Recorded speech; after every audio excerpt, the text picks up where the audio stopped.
Bonjour à tous, c'est Pierre-Alexandre pour Technoid et bienvenue pour cette nouvelle vidéo. Aujourd'hui, on va parler du Vivo Nex Dual Display qui m'a été envoyé par PhoneDroid. Donc, quelle est la particularité? Et si vous êtes un petit peu anglophone, normalement dans la tech, en plus de ça, ça parle un peu plus, vous avez donc Dual Display qui veut dire deux écrans. En effet, vous avez l'écran principal et vous avez le deuxième qui est ici. Donc, quel est l'intérêt de tout ça? Eh bien, je vais y répondre et je vais donner un petit peu mon expérience en quelques jours sur ce Vivo Nex.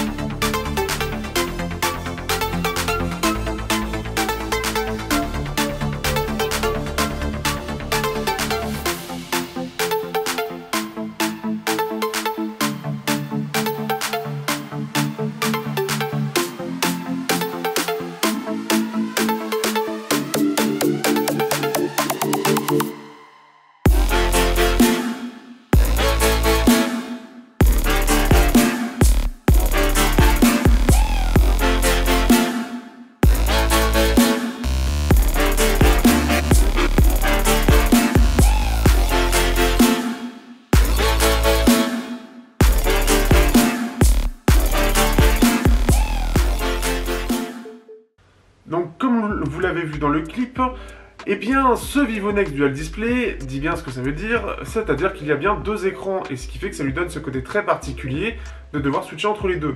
Alors, franchement, dans la réalité, c'est un peu particulier, c'est pas aussi efficace, ou en tout cas, ça n'a pas aussi grand intérêt. En fait, le truc, c'est que si je le compare, je peux le comparer directement au Meizu Pro 7 que j'avais pu avoir en test, qui avait effectivement au dos un deuxième petit écran, pour justement faire nos selfies en très bonne qualité. La différence entre le Meizu et celui-là, c'est que le Meizu, vous aviez quand même une caméra selfie à l'avant, et si vous voulez faire des photos qui étaient plus belles à l'arrière, eh bien vous avez ce petit écran qui était vraiment là pour aider.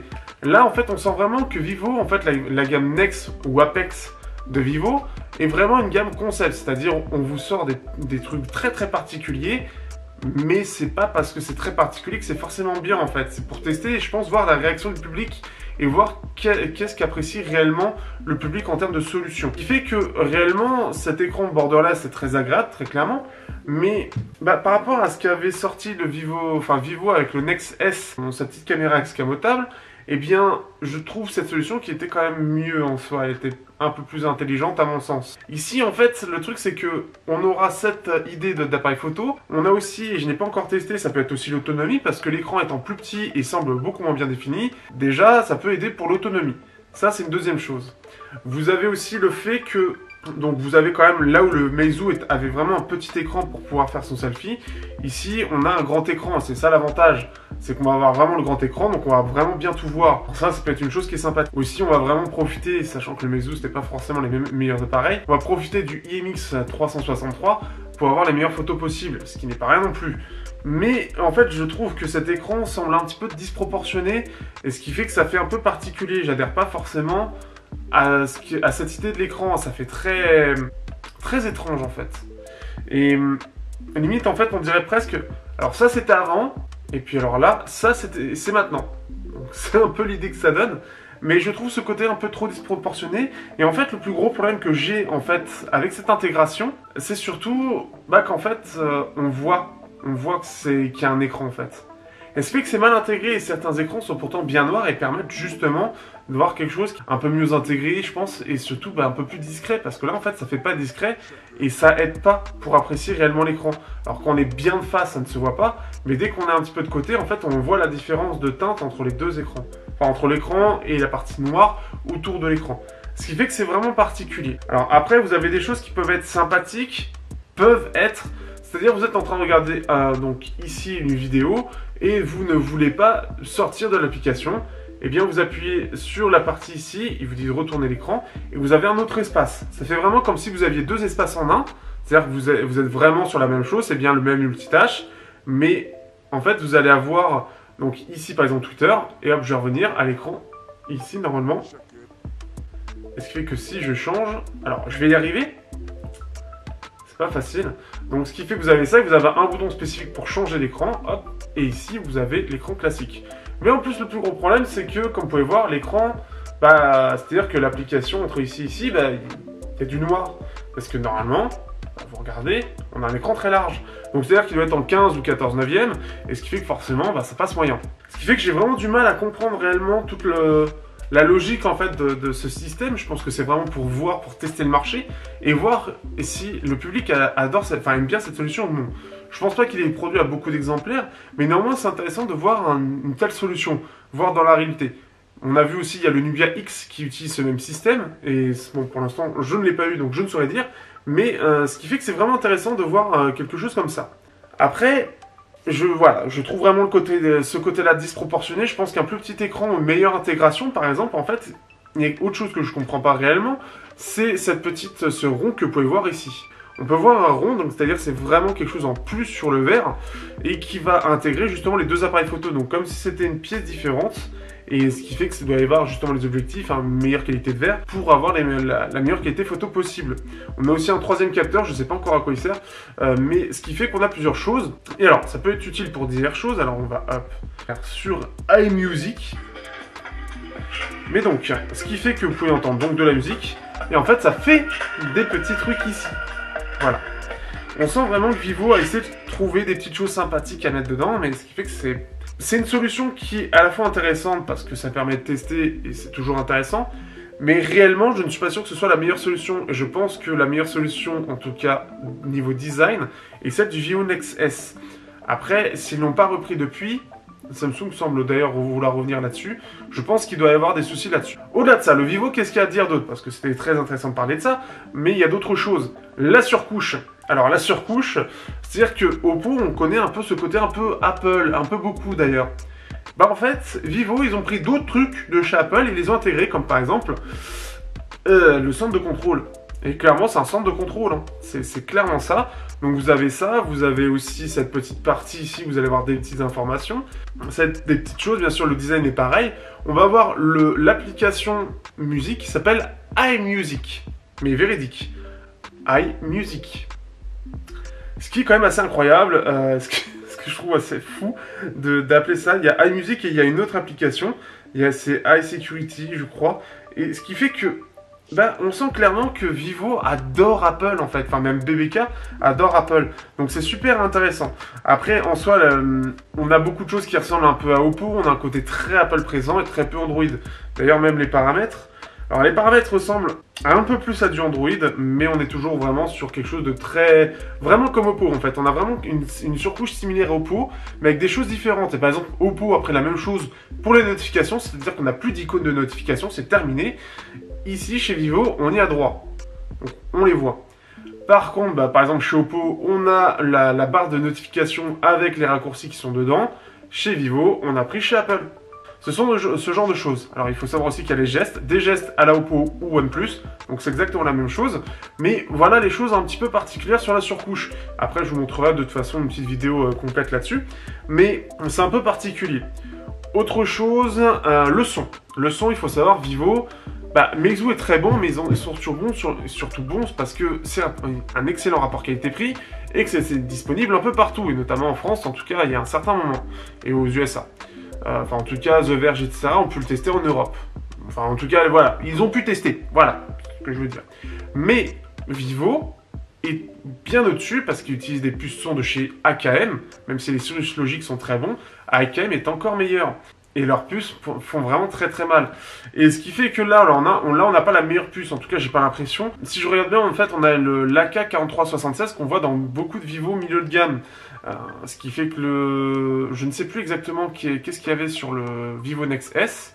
Je l'ai retrouvé, mais je ne le sais plus. Et ce qui fait qu'en fait, on avait le 4376, mais entre-temps, AKM a sorti une nouvelle puce, la 4377A. Et la 77A, eh bien, c'est ce qu'il y a dans ce Vivo. Donc, c'est pas la même chose que le Vivo Nex S. Mais en tout cas, la qualité est excellente. Et il faut l'avouer, meilleure que celle du Meizu 16e.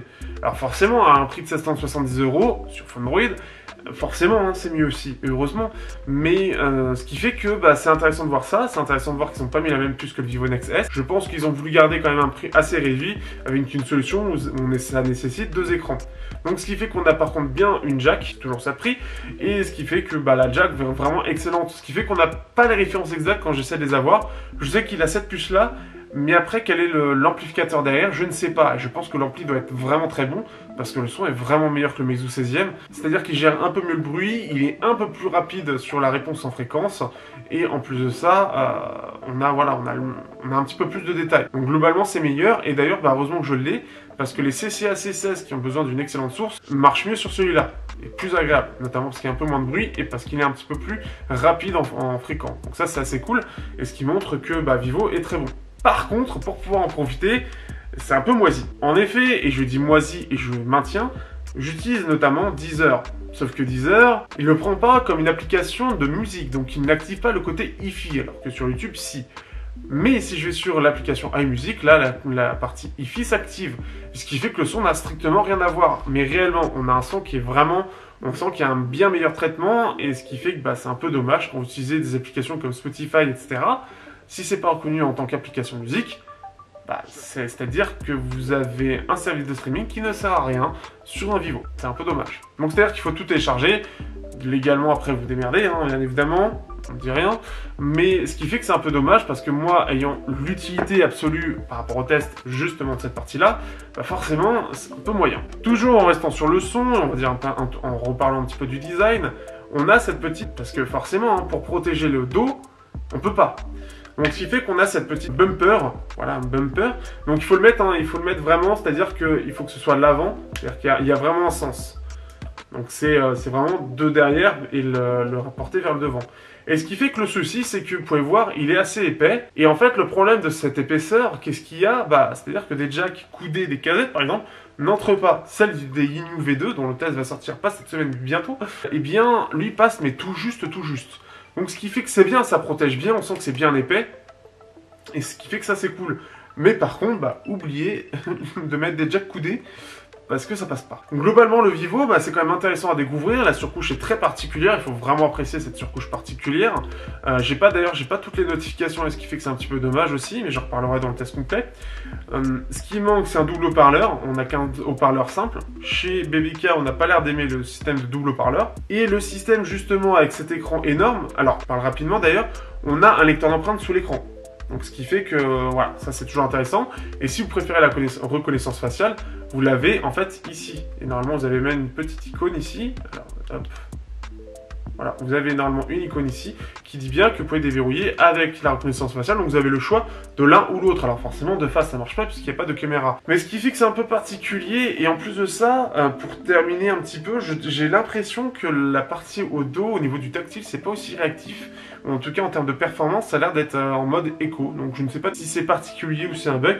Mais ce qui fait que je le trouve un petit peu moins réactif à certains moments. Je sais pas exactement. Mais ça semble pas forcément ultra bien optimisé. On le voit d'ailleurs sur les applications qui sont pas redimensionnées.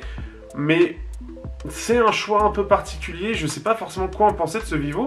Mais en tout cas, le smartphone en soi est très bien. Mais la solution proposée pour avoir le full borderless à l'avant, alors... il y a de l'idée, c'est quand même recherché, ça va quand même chercher à trouver des petites solutions, des petits trucs en plus.